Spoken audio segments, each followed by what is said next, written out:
What up, DJs? Welcome back to the business of DJing.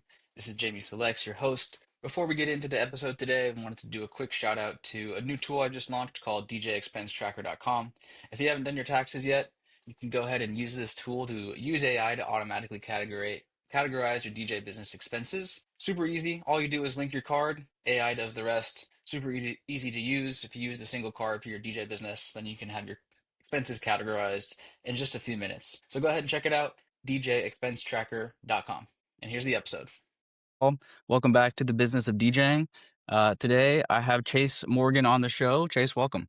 What's up? What's up, man? Thanks for having me. No worries. Well, we connected on Instagram when I was sending all of my followers a link to my business tracker, and you responded with the fact that you use QuickBooks, and so I think you're actually a kind of a step beyond the target market for the tracker, but nonetheless wanted to dive into your business processes and learn more about your tech stack and all the various things that you have going on. So super excited to have you on the show. Before we get into it, though, I thought you could give a quick intro for the audience of who you are and where you're from and all that good stuff. Yeah. Like you said, my name's Chase Morgan. I've been DJing full time since 2015. So this is going on my 11th year.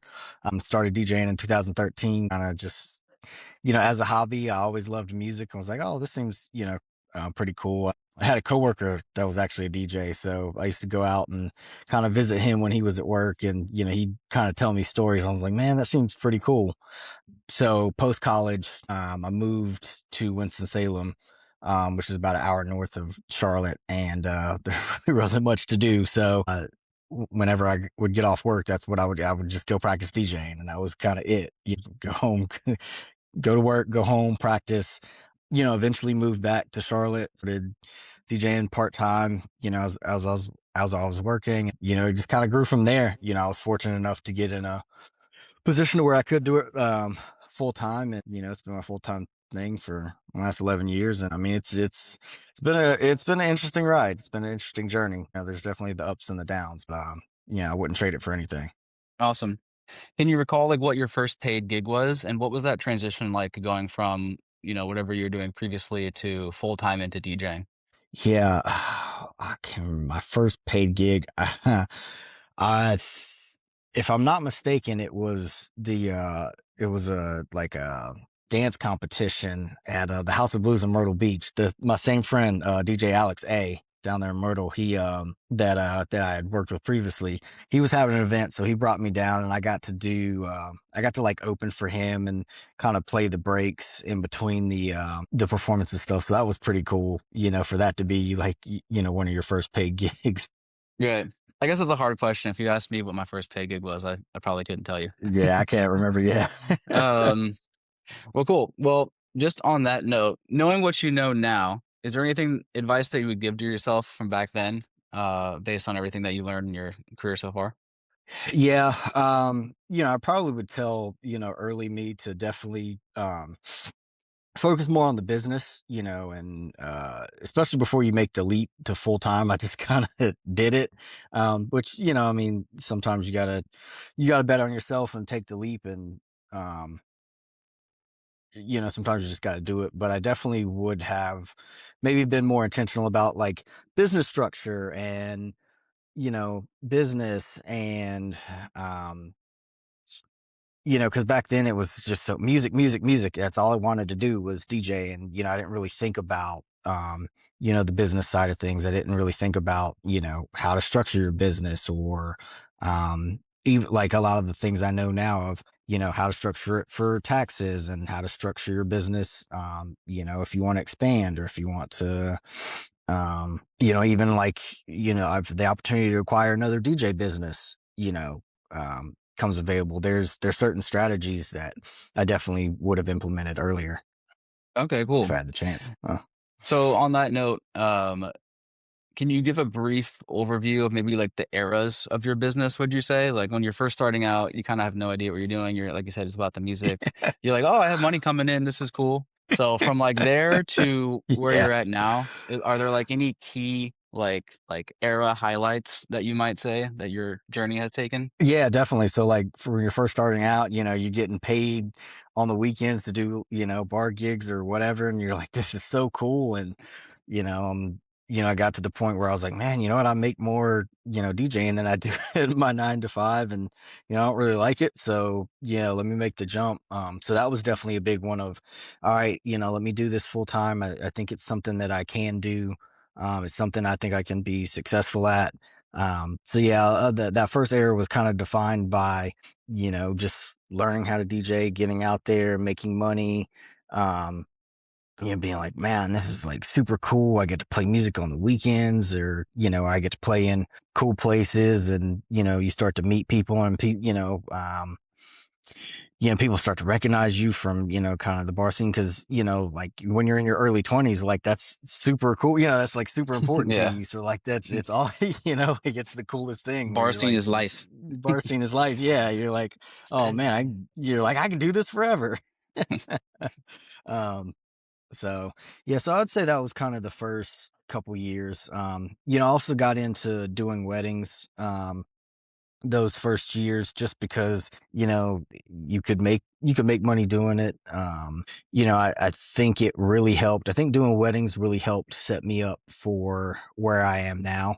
Um, Hmm. because of so many of the skills, now translate really well, like especially with the sports, and the cues, and having somebody in your ear, and having to be on time with where you're doing. You do enough wedding ceremonies, you're like, man, this is like second nature, like Right.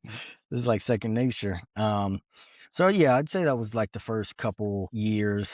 And then I'd say, maybe like, let's see, it was 2015. Obviously, like 2020 was a big one. You kind of 5 years in, and then, the world shuts down. And, I lost a lot of business momentum from the pandemic. Now it came back, but I mean, that was, 2020, I had, the most business I had ever had scheduled for myself, um, already on the books. So there was a ton of, a ton of events that got canceled. Having to navigate that, as well, and being like, oh man, like, I really want to continue to do this, but like, you're having to make the choice, or depending on where you lived, some people could work, some people couldn't. And, like you kind of had to make a choice. You were like, well, am I going to go work and, put myself at risk, or, or am I going to take, there were a few times where I'm like, like, I don't think I want to take this wedding, because, like this would be a bad look, because people were, like upset, Yeah. like, hey, like you're like, why are we doing this? So having to make those decisions about your business, I think that era was interesting. And, like you're getting by on, not normal gigs. My main gigs from like 2020 to 2021 were hair salon, and one of my friends' restaurants. And it was kind of weird, because in North Carolina, the restaurants had more leeway than the clubs did. Like Right. technically you had to be like a restaurant. So a lot of those type of gigs, you didn't really have a lot of the, party turn up gigs. So I think that was a big kind of like shift, because it kind of shifted my DJ style in a way. Like like my first few years, I was all about like energy, party rock. That was my thing. That was kind of what I was known for, is like, rock and dance floors, and, bringing a lot of energy. Um, and not necessarily so much for like the technical aspect of things. But, like when you're playing to people that are getting their hair cut, or like eating, like it's different. You got to be Hmm. a little lounger, you got to be a little smoother technically, because you don't want to be, you don't want to take too many risks, and you don't want to, try to pull off a trick or something, and then the mix sounds bad, and, because you're like the only entertainment, and people, there's Yeah. no dance, there's nothing to counter it. There's, like, Right. they're just sitting there It's very listening. obvious when something goes wrong. Yeah, it's very, yeah, it was like, and people were kind of looking at you like, what was that? So I think that was a big shift for sure. Was those years, it kind of made me get out of that kind of one dimensional lane of just like rocking a dance floor every weekend, or playing the high energy clubs, because, when you're early on in your career, and you're playing those high energy spots, like I'm not, not that it's easy, but I think it's a little easier because the energy's already there. Like when it's Right. busy and people are drinking and having a good time, like you just gotta kind of keep the energy in the room. Um, versus I think more so, you know, um, when you're like in a lounge or a restaurant, you're kind of creating and curating an environment for people. So For I'd say sure. that was a big milestone. And then, and then obviously like the being part of the rotation at Charlotte FC, I think that's kind of been the big highlight here of the past couple years. Um, I was able to get in and do it was actually an international match, and it was the year before um, the major league team started. So it was kind of a trial run for what was going to happen. And like somebody from MLS was there. So that was definitely an interesting, kind of foray into the, sports experience. And then I know we'll talk about that more, but, yeah, I'm going to say that's kind of the here to now, the then to now. Okay, cool. And then what would you say your gig mix is nowadays? So like, bars versus weddings versus the sports gigs versus other types of gigs. So it's more so weddings and events now with, kind of bars sprinkled in here or there. And then the sports, I right now I'm scheduled for 4 matches this year. I've also done some of the private events for the team, like the kit launch where they launched the new jerseys for the year. I did that this year. Um, Oh, nice. yeah, and then the team made the playoffs last season, so there was a watch party that I was able to do, like play the music as people were arriving, and so that they could watch the team play because I think they were I want to say that I think they were up in New York for that game, so people could come and watch the game and have a little bit of entertainment, kind of before and at halftime. Um, so yeah, it's definitely mostly events. Like one, I think, particularly I've changed, I'm older now. I'm 35, going on 36. So, Right. the club thing isn't as appealing as it was. I mean, Yeah. I still enjoy doing it, but there's something about being out till 2 a.m. 4 or 5 nights a week that's just like, Just doesn't hit anymore. I have a kid now, so that adds a whole nother aspect to it. So I actually have a kid now as well. So that's a great thing to talk about. Like, yeah, for me, I just want to play music that I like to play. And I have another job, or I used to, I just got laid off, but so now I'm doing this kind of thing. But yeah, I just want to be very particular about the music that I play, which means I play less gigs, but it's just kind of more rewarding to my soul. But yeah, well, how has the kid changed the nature of your business and like how you manage the schedule and the childcare and everything? you have a lot less yeah you have a lot less time, and you have to kind of be really disciplined about your time. I mean, I think I've been a little bit more fortunate than a lot of people, because she goes to my mom's house 2 days a week, and they have their granddaughter time, and she loves that. So Amazing. I've been real lucky to, have that time. But yeah, it definitely changes. It definitely gives you less time, especially, like when they're babies. It's interesting. I mean, it actually kind of worked out perfect when it works out perfect when they're babies because, like you're already kind of used to being on a shift schedule. So, you get home at 2 a.m. and say, oh, well, it's time for the baby to eat. Fine. Like I'm going to be up Yeah, for another, I'm four already up. hours. Yeah, I'm already up. Like, fine. I'm not going to go to bed till 6. And then obviously mom will take over during the day, but as they get older, that changes. So your responsibilities change. I think you probably have less prep time. You don't usually have 10 to 12 hours to sit around and download music or, you know, practice a new routine or, just come up with a word play just because of it. Yeah, just for Right. whatever or, Yeah. so it definitely is a challenge to balance it all for sure. Right. Well, so in terms of the private events, those also pay more too. So like in terms of Yeah. return on investment for your time, That's right. Yeah.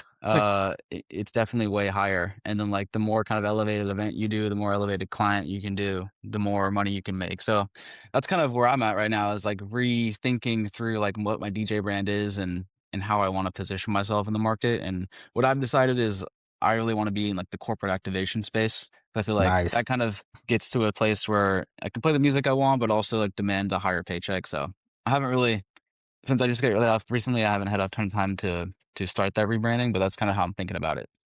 It's cool to Nice. see, Yeah. like, you've been this a similar journey with, like, private events and whatnot. Yeah, and it takes time, and it's definitely an interesting transition, because like there's sometimes where I'm like, I see a lot of the bar stuff going on. I'm like, man, I miss it, and then I'm reminded like, I want to I want to be out late, like at some point, like you don't want to deal with drunk people, or at some point you get tired of the venue being like play top 40, and you're like, it's not working, you know? Right. So I definitely feel you on the wanting to play the music you want to play. I think I want to get to the point where for me that the corporate and private event business gives me a high enough return on my investment to where I can reinvest more time into making music. I've been an editor like off and on like the whole, kind of the whole time I've been DJing. It's something I really enjoy. I like the studio aspect of things. So, I definitely want to get to a point where I can reinvest that time back into the studio because because I mean, at some point, I don't see myself in 10 years still doing bar gigs, during the week Right. just to pay the bills. I want to be able to make money all, from the studio or, essentially find ways to make money without me having to, physically go somewhere. Exactly. The passive income. Yeah. Well, I wanted to dive into your like business administration strategies, tech stack, and whatnot. So, I noticed on your Instagram you had something called QC Party Rockers. So, is this like Yeah. your DJ business? So, can we talk a little bit about that? And then also, what specific like client workflows do you have? So, is it so you have like a quote intake page. So, how does that process work? Do people just find you online and submit things there? Do you find, or do you also do like active marketing and send them this, or what are the workflows you have in those areas? So with QC Party Rockers, it's pretty much just, intake through the website or word of mouth. I don't do a whole lot of marketing with it. I really, I started the business, like 2019-ish, and it was because I was so busy. So I was like, well, instead of leaving work on the table, let me book it and, um, help use that to help, friends out or, since I was booking events, there were a lot of times where I'm like, hey, I know there were similar minded DJs that, had skills in the nightlife space, but they had the ability to kind of cross over. So I wanted to give them that opportunity to do that as well. So that was kind of really the purpose of it. And then, like I said, COVID kind of slowed that down. And then, so now it's, I pretty much just use it to book any private events that I have coming in. I'm not, super aggressive with the marketing side of it. So, which I think just, and I think honestly going forward, I'll probably just stick with the Chase Morgan brand. Like I'll have the QC Party Rockers for, like my existing clients, or if anything, if anything comes in, I'll Gotcha. use it for that. I'm also in the process of, looking for people to partner with. I have a couple buddies that we've talked about doing some stuff together for a long time, and we're finally putting that into, trying to finally put that into motion and maybe do something bigger than, what everybody could, accomplish on their own. That could look like down the road, pulling, gear, with that business, we probably would be more aggressive marketing just because we would have the resources to do so, and even maybe acquiring DJ businesses down the road. There's a lot of people that are solo operators that get to a point where they can't handle it anymore, or maybe they want to age out, and we want to give those people an opportunity to step away, but still have a business that they can make money on, and and one where we can kind of step in and help optimize, maybe their workflow or their resources, or, like you said, marketing, or, workflows with, music. There's a lot of operators out there that haven't had the chance to go full time. So, they don't, they've never really had the opportunity or the resources, um, to be able to do that. Like I said, I've been fortunate enough to do it for the last 11 years. I feel like there's a lot of, knowledge that I could apply, in those situations. Cool. So, what would you say are your main workflows? I know we've been chatting on Instagram DM and things about like invoicing, and then also you mentioned some stuff around like playlist collection. Yep. So like when people have happy hour playlists for weddings or whatnot, you can pull that information in easily. Yeah. So for, a lot of the administrative stuff, I'd really like to use QuickBooks. I recently switched over to an S corp business structure. So that's been having everything in one place has been really great because now I invoice and I payroll myself from the same place. QuickBooks takes care of the taxes for you. I think there's only one that they're still in the process of getting approved to where they can pay. I think I still have to manually go pay the state of North Carolina withholding tax, but they will handle everything, else, and it gives you, it gives you that extra layer of protection where like if you're an S corp, you get a pay stub. It's Right. it's kind of interesting. Like you get a pay stub from yourself, but I mean that's obviously, that's part of the process of having an S corp and paying yourself a salary. So I like that aspect of it. And at tax time, all your, if you keep up with it, all your transactions are recorded. Now with QuickBooks, it's pretty easy to go in and you can kind of mass categorize things, which comes in handy. So you don't have to, go back and like think about where was I this date, and Yeah. so that's, for me, I think the biggest benefit to QuickBooks, and you can pull a profit and loss, and as and as the business grows, and as I kind of get into more things, there's the AV side of things that I want to get into, as that side of the business grows, there's you can invoice through QuickBooks, you can even inventory through QuickBooks. So definitely having that central hub. CRM wise, I use DJ Event Planner. One of the businesses that I'd subcontract out with a lot uses Vibo DJ for the planning portal, and I really like that one because everything's kind of in one central location, and you have the option to, once the client has entered, okay, here's my cocktail hour playlist, here's you know my must plays, play if possible. You can export all those to a Spotify playlist, Apple Music, or Beat Source. And then, if you're using Serato, I think Virtual DJ has streaming. I don't know. I've been a Serato guy the whole time. Yeah. Um, but I think I would say most of the major DJ softwares have the ability to stream, so you can add those playlists into your streaming. And obviously, I mean, for me, like I still want the digital copy of the important stuff. Like if it's like a random off the wall request that I may not play, I may stream for that. But as far as like all the formal dances, the important stuff, I'm always going to have a physical copy of that, because Right. For sure. yeah, you never know. Um, so I think that's really cool. That saves me a ton of time, because, like you get in a situation where, I mean, there's sometimes where you're doing a wedding Thursday, Friday, Saturday, or you're doing a wedding Friday, Saturday, Sunday. I mean, that's a lot of work.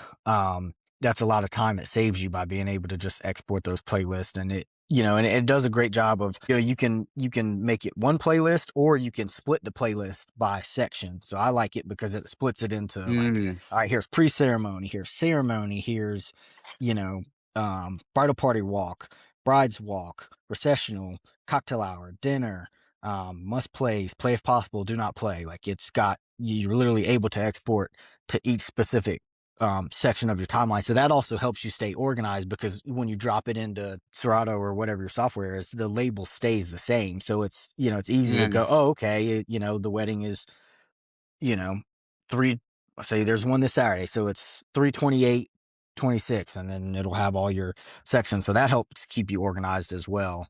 And you can go in and change you can change the name of, those crates and things, What's the name of to the like the software? couple's name. It's Vibo DJ, Vibo DJ. Okay, cool. I'll drop a link to that in the notes. Yeah, it's really cool. Um, Yeah, it's a really cool app. but yeah, the streaming is I haven't used it since I've been not DJing full time as much. Super convenient, especially for the songs that you don't really want to buy. You're just like, I'm never Yeah. gonna play this. Yeah, I'm never Why playing do I this. have to Yeah, get yeah, I'm this? not spending the money. Yeah. And then you don't have It's to great like to do the preview tracks. Yeah.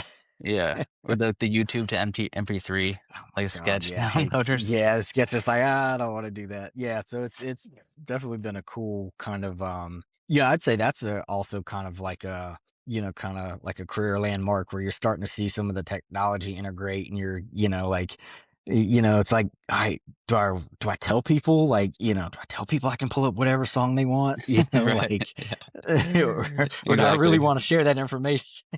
They don't need to know. They don't need to know that. No. No. Um, so the just to clarify, the workflow is that like they create the playlist on whatever thing that they have, and then they give Yeah. you the link, and then you upload the link into the specific section, essentially. Yeah, so once they go and fill in the portal, Vibo itself will do the exporting. Okay. It's called prep mode, so you can go in and export all the playlists. Yeah, so once they get it to you, I mean, you can, I'm trying to think.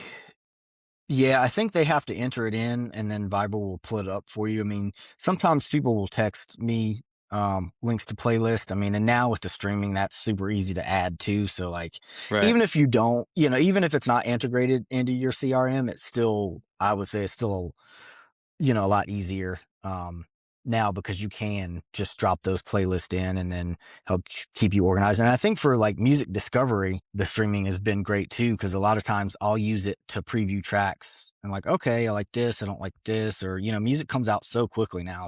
Right. A lot of times I'll just hop into like the Afro House playlist on Apple Music or the EDM or stuff that I don't normally listen to. I'll just go ahead and download those playlists so I can kind of get an idea of what people are listening to, kind of what's popular in those spaces, and then I can pick what I like from there. And I use it a lot. I use I use the streaming a lot to help filter, because there's so many remixes and edits out there now. I use it to filter like label approved remixes, right? Because in Mm, certain public spaces, like you're not playing bootlegs, you're not playing like you gotta you gotta kind of stick to the licensed music. So it's nice. It's a nice way to discover those nice licensed remix or that the labels had done or that they've had approved or like kind of like the one offs like the AT Aliens remix of One Last Breath. It like blew up on TikTok and then we had to wait obviously for it to get cleared and then that was kind of cool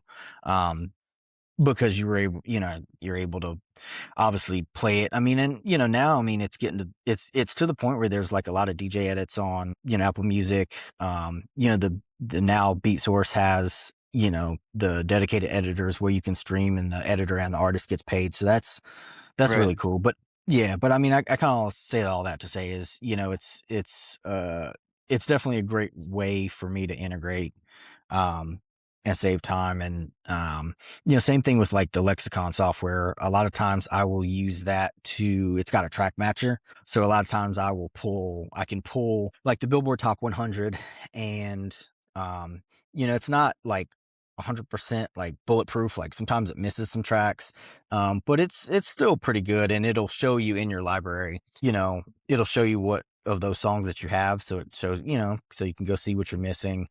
I also kind of use it as an editor to, a lot of times I'll just pull the top 100 and try to make edits of whatever, whatever's on the charts because, like there's like mainstream cool stuff and then there's DJ cool stuff, and like a lot of the Right. DJ cool stuff, we're not always playing for a room full of DJs, right? Like, a lot of times you're playing for the general public. So it's very helpful in that way too. Yeah, can you talk a little bit more about Lexicon? I used it a while back, but I haven't been using it recently. So curious, like what the main features are and how it really helps or can help DJs with their workflow musically. So the main features are your tagging, making sure your music is tagged properly, helping clean up, because you get music from everywhere, so you get titles that are all over the place. Some people are putting like the artist in the title of the track, No, it's the or worst, actually. yeah, the worst. So yeah, so you can go through and fix things like that. You can kind of fix, like the comment sections that have the like www whatever in them.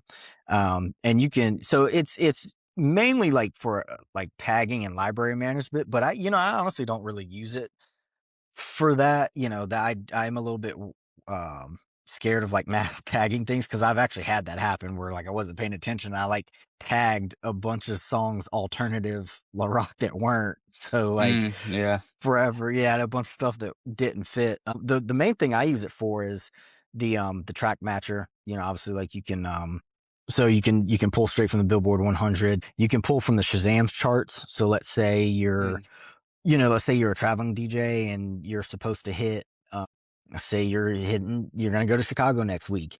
You can pull the Shazams for the Chicago market. There's not all the markets, but most of the major ones like the LA, Charlotte's on there. I'm pretty sure Chicago's on there. So you can pull the hot Shazams from that area, throw it in the track matcher, see what you have. Same thing. And, if a client sends you a playlist, you can take the playlist, you drop it into Lexicon and the track matcher, and it'll show you what you have and what you don't have. It's got like a store matcher.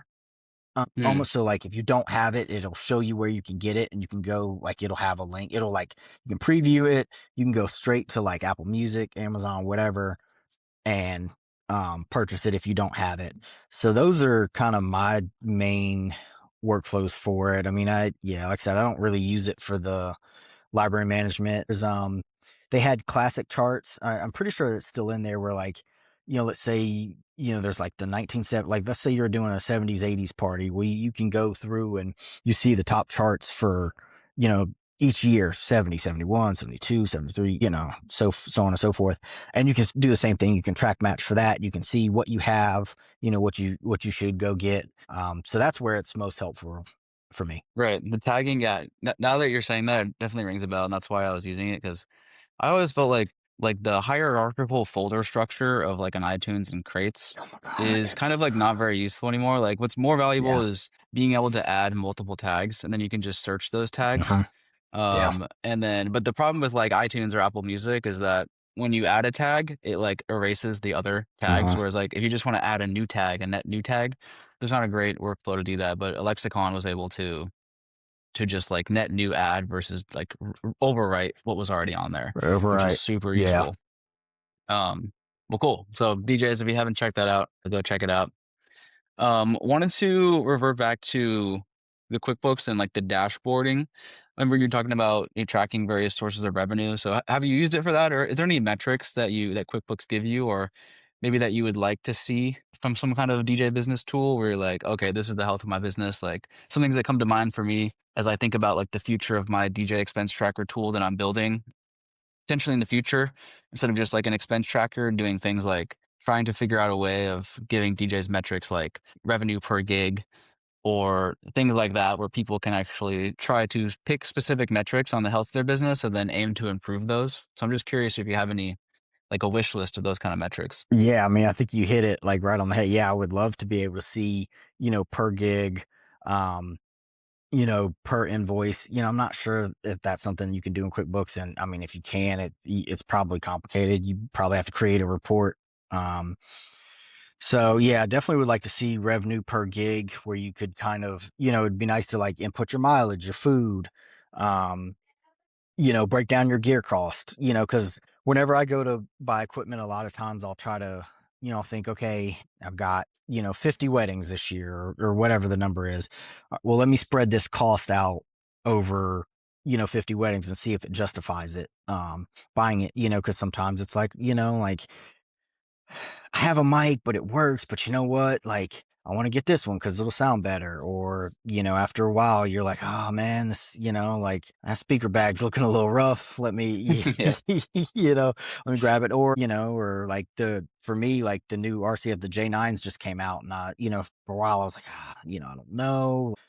It's pretty decent investment. And then I was like, you know what? It's been a while. I've been rocking the J8s. Let me just go ahead and do it. And man, like night and day. Like I'm so happy I did it. But anyway, I think I would like it in more of a forecasting, way to say, okay, here's how much you're spending. Here's how much you're really making from each gig.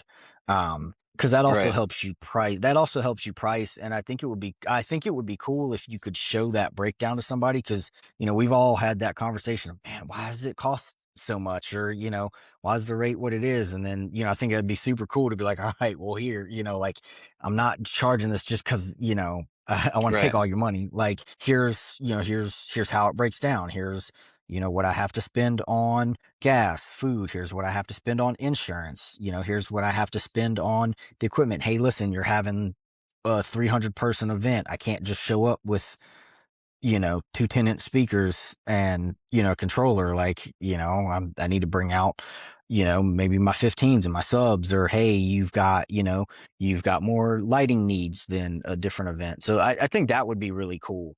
Um, to kind of track that and to be able to, not obviously not to everybody, I don't think you need to break down every invoice because then people might nitpick it. But I think if it comes up, I think that would be really cool to see. And then, when you go to price yourself for the year, you're not just shooting blind.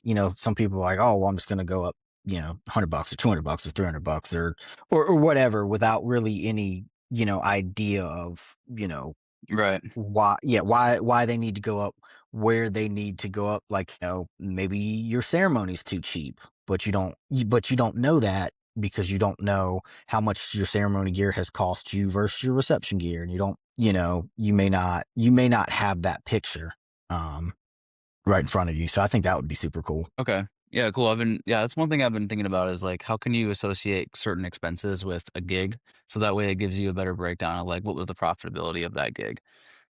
Um, okay, cool. Well, let's jump into DJing for sports. I know you had mentioned this, and so you are a DJ for Charlotte FC, the MLS team there in Charlotte. How did you get this? You mentioned doing like a kind of a trial run. How did you get the trial run? And then on top of that, like, what is the can you just go into the experience of DJing those kind of gigs? Because I did like basketball games Yeah. from my college, but I imagine like this is Nice. obviously at a completely different level. And I remember like if you're like watching your phone at all, you are totally screwed because like if you have to be right for the timelines, and I'm like, there's no way you can be on the phone at all during Yeah. the entire game. So Yeah. just No. how was that Yeah. experience? Yeah. I'll say definitely basketball is definitely super tough because, yeah, you're on it. Like, you're usually the only source of sound when you're doing basketball. So, yeah, that one's tough. So actually, it came from a wedding. I did a wedding for family friend many, many years before this happened. And, um, it was the bride's sister reached out and said, "Hey, there's this opportunity. I think you'd be great for it. You did a great job at the wedding. Can you put a demo and press kit together?" And I was like, "Yeah, definitely. I'll get it to you." And put that together, and she passed it on to the right people. And that's how I got the trial opportunity to do that first soccer game. Did a good enough job to leave an impression. And my contact there was pushing to, get me more gigs. And, as more opportunities came through, a lot of it was just filling in. Sometimes things happen, DJs get stuck or sick or whatever. So a lot of it was a fill in work up until last year where I was scheduled for 4 matches, and then same thing this year, scheduled for 4 more. So yeah, came from a wedding. And like and that's another thing, another crazy thing about our business is like you just never know where it's going to come from. You Right. never know where your next big gig can come from. You never know where opportunities can come from. So definitely big emphasis on, like, no matter what you're doing, try to do the best. Like, try to do the best you can. Like, try to kill it as best you can, because you have no idea who's listening. You have no idea who's there, who's attending as a guest. Um, Right. so Both yeah, musically and like professionally, I yeah. think is super important. So what is like what's the breakdown? So I think a couple questions is like day of, what does the logistics look like? And then two, what direction do they give you in terms of like preparing musically? And how are you able to like insert your own personal style, but still, kind of do what they're looking for as well? So match days are pretty cool. I mean, you're there. You want to be there like 3 hours or so before warm ups, just to kind of get in, get settled. Get your run of show. Um, we usually have the theme ahead of time, so a lot of times, for at least with soccer, you prepare warm-ups. A lot of times it's based around a certain theme, or it could be a song that one of the players has selected. So you're always trying, there's always a theme or a story, or an energy you're trying to give off. So you kind of go into it with that. And then, like I said, match day, you're there early. You're just kind of making sure the equipment works, shaking hands with everybody. Hey, good to see you. Good to work with you again. Talking to the audio guys, one, because, you won't be successful without them. I mean, Right. everybody really, but definitely, yeah, like definitely the guy on the mixing board can, he can save you Right. a lot of the time. Always be friends with the audio guys. Yeah, oh yeah, yeah, definitely always be friends with the audio guys, because then because they also have that mute button too. So, but yeah, just kind of checking in with them, and um, kind of getting a feel for, um, just kind of like the energy in the stadium, and then The gates for season ticket holders usually open like 30 minutes before the general gates. So you want to have music playing then. Um, and for us, I know, every stadium is probably different, but for us, we actually start playing by that gate um, where where people are coming in. So you get to interact with the fans as they're coming in. And it's really cool. And they're Okay, playing cool. you through, yeah, and they're playing you through the whole stadium, even though you're in the East Gate. And then, like in the bowl, like if they got ad reads, they can just, they'll pull the volume down, do the ad read, but you're still going by the gate. And then so that set's usually like an hour or so. I mean, very rare. There's a theme for that, like kind of pre-match set, pre-warm up set. Like last year we had one that was 1981, because they were commemorating the first professional soccer team here in Charlotte, and Okay. they started in 1981, so they wore the same like style jerseys, and so a lot of the music for that day was 80s themed. So even like the pre-match music was 80s themed, warm up was 80s themed. So like I went and found like really cool remixes of like a lot of the classic 80s rock, like like remixes of Jump. Trying to think what else did I play that day. Trying to find really cool remixes of I think I had there was one like Rock and Roll All Night by Moonlight, and then Crazy Train. Like Moonlight's got some great, like if you're in those spaces, if you're in like sports or if you're in like public performances where like you need really good, licensed remixes of popular songs, Hmm. Moonlight's got some great ones Okay. that go over really well. So yeah, there's that, and then you're just kind of setting a vibe for people as they come in. There's a lot of times like there's a face painter set up next to you for the kids. People are kind of just mingling and getting their concessions, and then um, about 10 minutes before warm ups, we actually head down to where we'll be for the rest of the game, which is in Charlotte Stadium. It's called the Vault, and they're like lower luxury boxes. So they have a patio, and that's as like obviously as long as it's not raining or anything, that's where they'll set us up at instead of in the press box. So go down there, and then warm up start. Like I said, it's that's a lot more structured because you have to hit a lot of your points. You've got your ad reads and everything. So you're kind of switching between that, and then like I said, a lot of times one of the players will request a song. Um so you have to be on you have to be on your timing for that. And you also kind of have to build your set around it, because it's like they make it a thing. It's like this is the whoever the sponsor is, song of the Right. match. So it's a thing. They put the player up, you play it, and then so whatever you play next, you have to have a good like transition out of. Good follow up. Yeah, a good follow up that still fits the vibe. And then from there, you have kind of little mini sets built in. It may be 30 seconds, it may be 10 minutes. It just kind of depends on what the run of show is for that day. And, after warm ups, you're pretty much just trying to keep the energy up, even throughout warm ups. I try to play like super high energy if I can.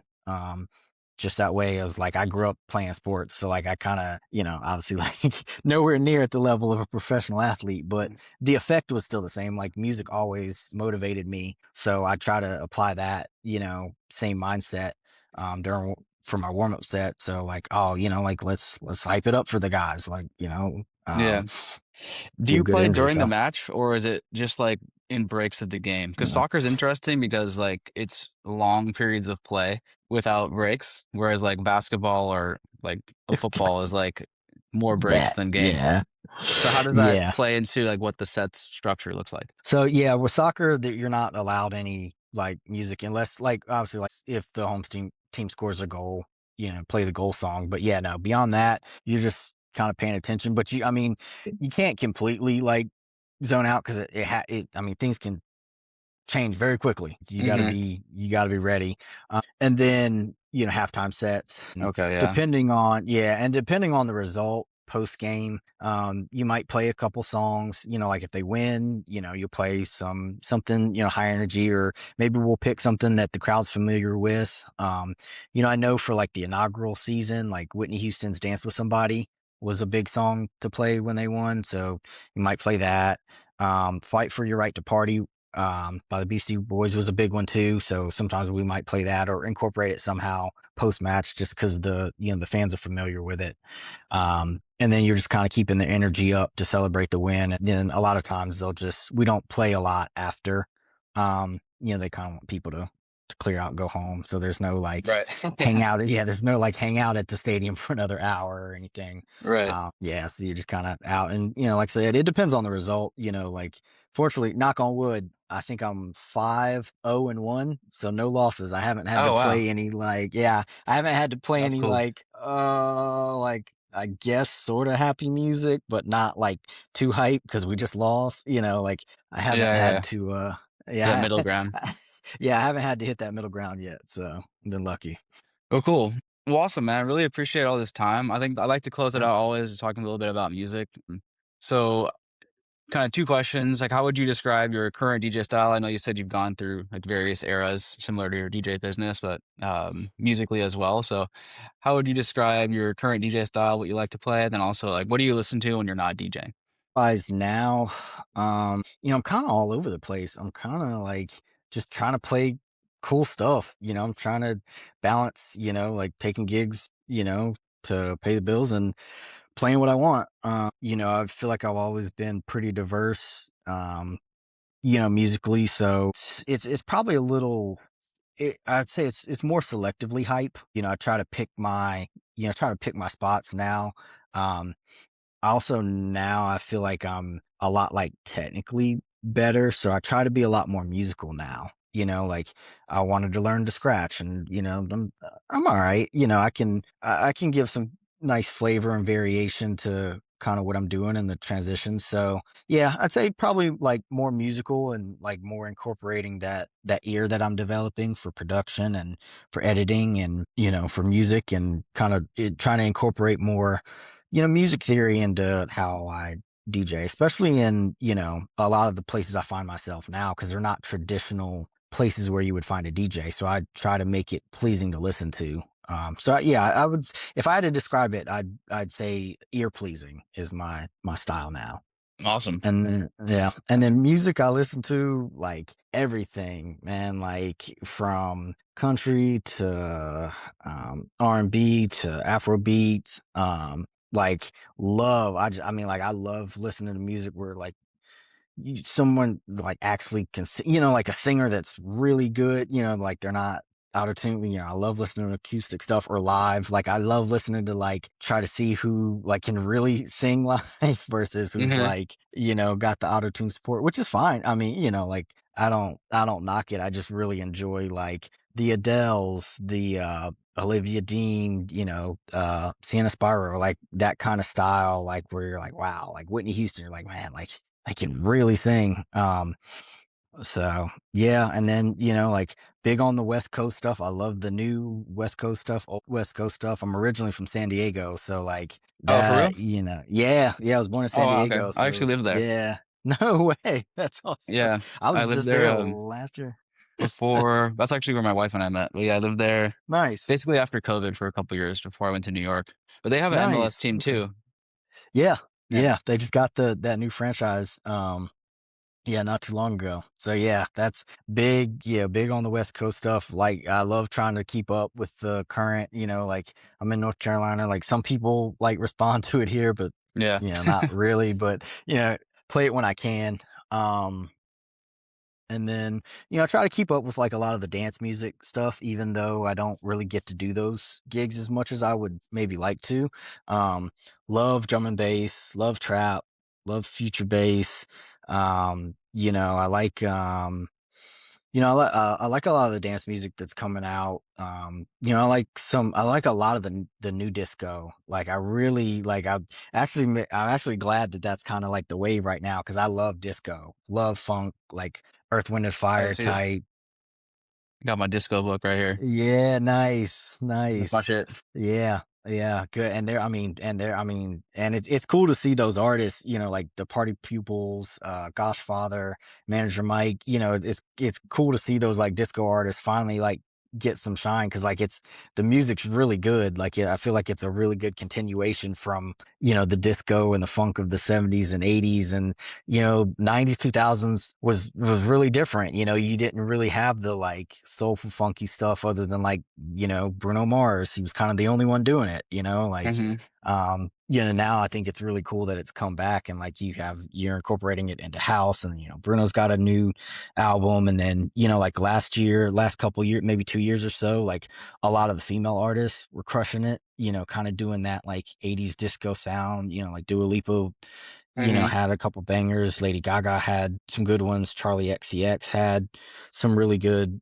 songs on her last album. And, BB Rexa too. Like, love seeing her do well because like she's such a great singer. And like, it's kind of cool to see, like a lot of those artists kind of switch over. It to me, I find it really interesting to kind of follow the progression too, like to like follow artists from like like a couple years they were in the country space and now they're doing pop, or it's like, hey, what do they do? Or like Ed Sheeran on Afrobeat songs, I think is the coolest thing ever. Like I think it's just a dope way of connecting different artists, styles, genres, musicalities. I think that's really cool. So that's a lot of what I spend my time on when I'm not DJing. Awesome. Well, DJ Chase Morgan, thanks again for coming on. Where can I send people to Yeah, man. find you on the internet when I follow you?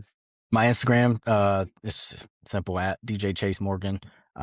TikTok too, same at DJ Chase Morgan. Cool. All right, everyone. Thank you. We'll see you next time. All right, man. Sounds good.